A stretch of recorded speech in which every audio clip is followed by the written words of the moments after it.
গরম চলে এসেছে, এখন ঠান্ডা ঠান্ডা আইসক্রিম খেতে অনেক ভালো লাগবে। তো আজকে আমি স্ট্রবেরি ফ্লেভারের আইসক্রিম তৈরি করে দেখাবো। আর এই রোজার দিনে ইফতারির পরে আমরা যদি একটু ঠান্ডা ঠান্ডা আইসক্রিম খাই, মন প্রাণ ঠান্ডা হয়ে যাবে। আসসালামু আলাইকুম, চলে আসলাম আইসক্রিমের রেসিপি নিয়ে। আশা করি আজকের এই আইসক্রিম রেসিপি আপনাদের কাছে ভালো লাগবে। ভালো লেগে থাকলে লাইক কমেন্ট শেয়ার করবেন। চলুন আজকে আমি স্ট্রবেরি দিয়ে আইসক্রিম তৈরি করে দেখাবো।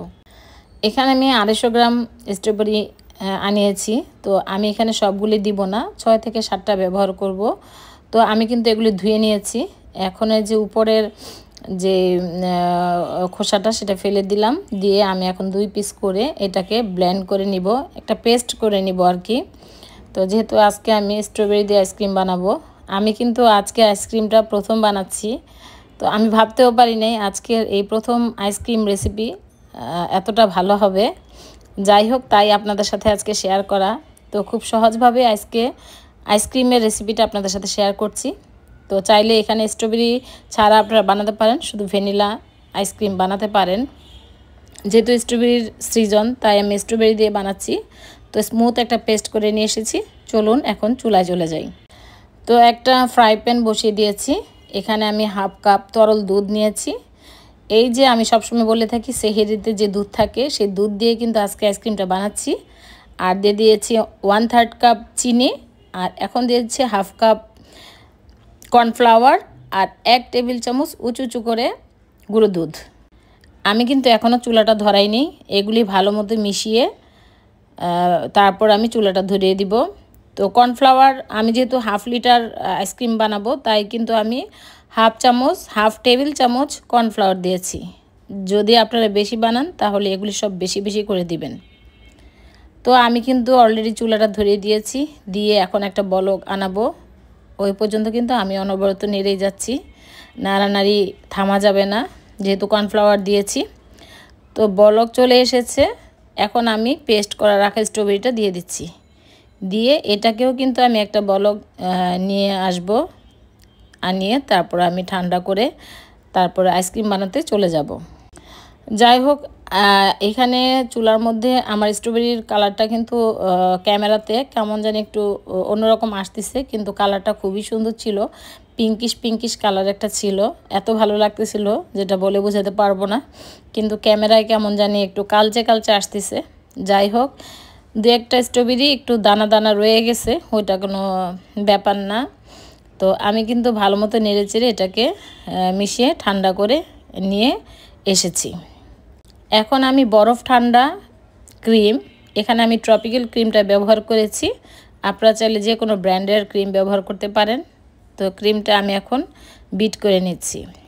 তো বেশি বিট করার প্রয়োজন নেই, যেহেতু আমরা এটা আইসক্রিম বানাবো, তাই বেশি বিট করা লাগবে না। 80 থেকে 90% বিট করলেই হবে। তো আমি বিটার দিয়ে বিট করে নিচ্ছি। যাদের কাছে এই বিটার নেই তারা চাইলে ব্লেন্ডারে ব্লেন্ড করে ক্রিমটা ব্লেন্ড করে তারপর কিন্তু আইসক্রিমটা বানাতে পারেন, তো হয়ে যাবে ইনশাল্লাহ। তো আমি ভালো মতো বিট করে নিয়ে আমি কিন্তু যে জাল দিয়ে রেখেছিলাম স্ট্রবেরি, সেটা এখন ঢেলে দিব। তো নেড়ে চেড়ে চারপাশ থেকে একটু এনে তারপর আমি এখন ঢেলে দিচ্ছি। তো যেটা জাল দিয়ে রেখেছিলাম এটা কিন্তু ঠান্ডা অবস্থায় দিতে হবে, কোনো রকমভাবে গরম অবস্থায় দেওয়া যাবে না। তো আমি এটা কিন্তু ঠান্ডা করে রেখে তারপরে দিয়ে দিচ্ছি। তো যাই হোক, সম্পূর্ণ যে জাল দিয়ে রেখেছিলাম স্ট্রবেরিটা সেটাই এখন ঢেলে দিলাম, দিয়ে আবার একটু ভালো মতো বিট করে তারপরে একটা আমি প্লাস্টিকের বক্সের মধ্যে এটা ঢেলে সারা রাতের জন্য রেখে দিব। যেহেতু আমি রাতের বেলা করেছি, তাই আমি সারা রাত ফ্রিজে রাখবো, আর ইফতারের পরে এটা আমরা খাবো। তো আপনারা চাইলে 6 থেকে 7 ঘন্টা রেখে তারপরে এটা পরিবেশন করতে পারেন।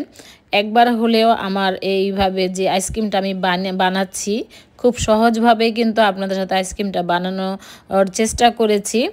তো ইনশাল্লাহ আপনারা যদি চেষ্টা করেন আপনাদেরও হবে। বাচ্চারা কিন্তু অনেক সময় বাহির থেকে আইসক্রিম কিনে খায়, তো ওইটা কিন্তু স্বাস্থ্যসম্মত না। তো চাইলে একটু আপনারা ইচ্ছা করলে এভাবে বাসায় তৈরি করে বাচ্চাদের অনায়াসে আইসক্রিম খাওয়াতে পারেন। যেহেতু আমার বাসায় স্ট্রবেরি ফ্লেভার মানে স্ট্রবেরি পেস্ট ইমালশন যেটা নাই, তাই আমি একটু সামান্য 1 ফোঁটা 2 ফোঁটা পিঙ্ক কালার দিয়েছি।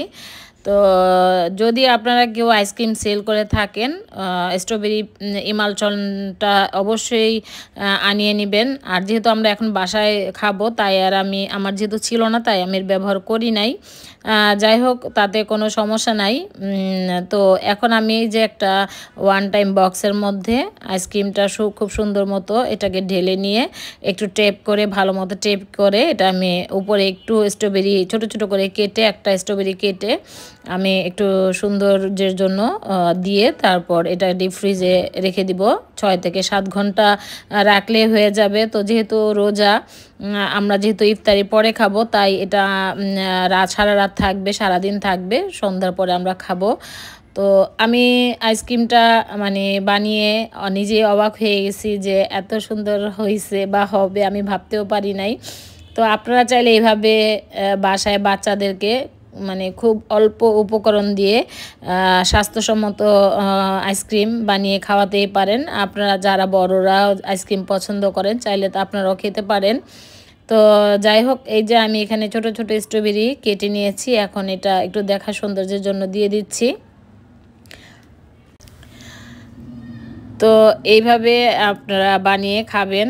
যাই হোক, আমার আজকের এই আইসক্রিম রেসিপি কেমন হয়েছে কমেন্ট করে জানাবেন। আমার কাছে কিন্তু খুব বেশ ভালো লাগতেছে। তবে আইসক্রিমটা বের করার সাথে সাথে আমার মতো ভুলটা করবেন না, উঠানোর চেষ্টা করবেন না। আমি আসলে বুঝতে পারি নাই, সাথে সাথে উঠানোর চেষ্টা করেছি, তাই যুদ্ধ করতে হয়েছে। যাই হোক, আইসক্রিম রেসিপিটা কেমন হয়েছে অবশ্যই কিন্তু কমেন্ট করে জানাবেন। তো এই তো স্ট্রবেরিগুলি দেওয়া হয়ে গেছে। আমি এখন স্প্যাচুলা দিয়ে সুন্দর মতো এটাকে মিশিয়ে দিচ্ছি আর কি, দিয়ে এখন এটা বক্স রেখে দিব। তো আমি পরের দিন ইফতারের আগে তো ডিপ ফ্রিজ থেকে এনে সাথে সাথেই চামচ দিয়ে উঠানোর চেষ্টা করছি, কিন্তু আপনারা একটু সময় রেখে তারপরে উঠানোর চেষ্টা করবেন, তাহলে দেখবেন খুব সুন্দরভাবে উঠবে। আসলে আমি বুঝতে পারি না, আমি এতটাই এক্সাইটেড হয়েছিলাম যে কখন আইসক্রিমটা উঠিয়ে কখন এটা আমি পরিবেশন করে দেখাবো আপনাদের সাথে। তো আইসক্রিমটা খাওয়ার পরে কিন্তু ভয়েস দিচ্ছি। তো আইসক্রিমটা এত মজা হয়েছিল যেটা বলে বোঝাতে পারবো না। সত্যি খুবই মজাদার একটি আইসক্রিম রেসিপি হয়েছে। যাই হোক, আমার উঠানোটা তেমন একটা সুন্দর হয়নি, আর আমার আইসক্রিম উঠানোর একটা চামচ আছে, সেটা আমি এই মুহূর্তে খুঁজে পাইনি, তাই আমি একটা চামচের সাহায্যে আইসক্রিমগুলো উঠানোর চেষ্টা করছি। ওই যে বললাম, আমার মধ্যে এরকম ভুল কেউ করবেন না, সাথে সাথে উঠাবেন না, একটু সময় নিলে সুন্দর মতো আইসক্রিমটা উঠে যাবে। যাই হোক, আমার এই স্ট্রবেরি আইসক্রিম আপনাদের কাছে কেমন লেগেছে অবশ্যই জানাবেন, আর লাইক কমেন্ট শেয়ার করবেন। যাই হোক, চেষ্টা করেছি আপনাদের সাথে নতুন একটি রেসিপি শেয়ার করার জন্য। তো এই ছিল আমার আজকের মজাদার স্ট্রবেরি আইসক্রিম রেসিপি। তো আজকের মতো বিদায় নিচ্ছি। আল্লাহ হাফেজ, আসসালামু আলাইকুম।